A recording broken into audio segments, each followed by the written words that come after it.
বাংলা একটা প্রবাদ আছে, প্রবাদটা হচ্ছে অতি প্রশ্রয় পেলে গোল্লাই যায়, আছে না? এটা কিন্তু একদম বিজ্ঞান।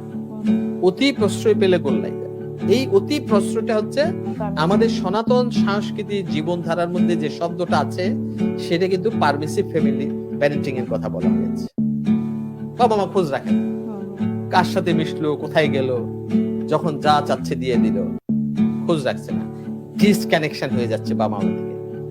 এই যে ডিসকানেকশন হওয়া, এই ডিসকানেকশন হওয়া আমরা এখন দেখছি এদের মধ্যে পার্সোনালিটি ডিসঅর্ডার বেশি, এদের মধ্যে কন্ডাক্ট ডিসঅর্ডার বেশি, এদের মধ্যে মাদকাসক্তি বেশি, এদের আত্মবিশ্বাস থাকে না, এরা আত্মপ্রত্যয়ী হয় না, এরা আত্মবিশ্বাসী হয় না, এবং সেলফ স্কিল গুলি এদের ডেভেলপ হয় না।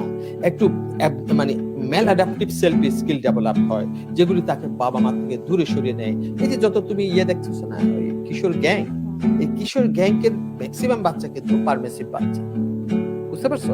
আবার অথরিটেরিয়ান বাচ্চারও আছে। বাংলা একটা প্রবাদ আছে, প্রবাদটা হচ্ছে অতি প্রশ্রয় পেলে গোল্লাই যায়।